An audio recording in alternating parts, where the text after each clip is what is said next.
ভাঙে দেবো আরো স্পিড বল। তো কি সব ঠিকঠাক আছে তো? তো আজকে আমরা যাচ্ছি হার্ট ব্রোকেন মুভি দেখতে, সানাম তেরি কাসাম, যেটা পুনরায় আবার রিলিজ করছে 7 ফেব্রুয়ারি। কারণ মানুষ তো এখন সব দিক থেকে ধোঁকা খায় না, আর এই ধোঁকার মধ্যে ইয়ং জেনারেশনের কাছে বড় ধোঁকা হচ্ছে প্রেমে ধোঁকা, যেটা খেলে মানুষ বিসি হয়ে যায়। কিন্তু ভাগ্যিস আমি কোনোদিন ধোঁকা খাইনি, খেয়েছি শুধু চা। পিওর টি লাভার। আবার মুভিটাও রিলিজ করেছে ফেব্রুয়ারি মাসের 7 তারিখে। এই মাসের 7 থেকে 14 তারিখ পর্যন্ত আমার হিসেবে লকডাউন ঘোষণা করা উচিত, কারণ আমার মতো সিঙ্গেল ছেলেদের গাড় জ্বলে যায় গাইস, গাড়। এই 7 দিনকে 7 বছর মনে হয়, বুঝেন, কষ্ট বুঝেন। তো যাই হোক, আপনারা প্রকৃতির ফিলটা একটু নিন। कैसा लगा मेरा मजाक? আবার মুভিটা দেখতে যাই, সেদিন আবার ছিল টেডি ডে। টেডি দেওয়ার জন্য তো আমি রেডি ছিলাম, কিন্তু কোনো প্রিয় মানুষ নেওয়ার জন্য ছিল না, তাই আমি ঘুরিয়ে নিয়ে চলে আসলাম। সো ফাইনালি চলে এসেছি প্যান্ডালুজে। এই প্যান্ডালুজের ভিতরে ঢুকতে ঢুকতেই সে ধুম 4-এর আমির খানের মতো বাইকটাকে নিয়ে গেল ভাঙে দেবো আরো স্পিড বল। এবং বাইকটাকে সে স্ট্যান্ডে রেখে দিল।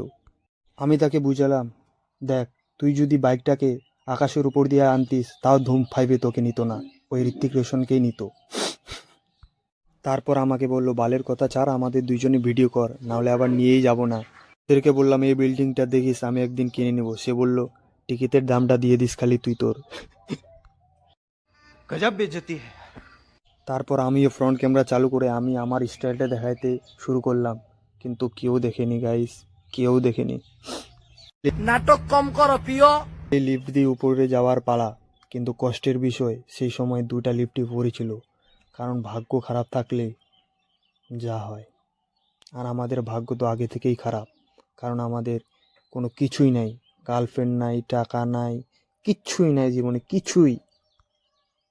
শালা যখনই লিফটে উঠলেই এর যে কি হয়, খালি উপর নিচ করার ইচ্ছা। কারণ গরিব তো কি করব বলো।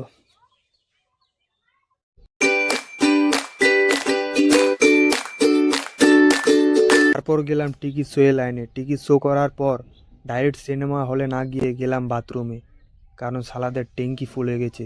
ট্যাঙ্কি খালি করবে, তারপরে যাবে সিনেমা হলে।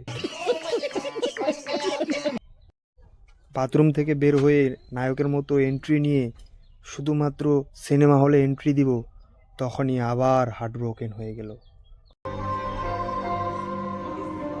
तुम्हें मिस करता हूँ, আফসোস করতাম। रोज करता हूँ, बहुत मिस करता हूँ, तुम्हारी कसम।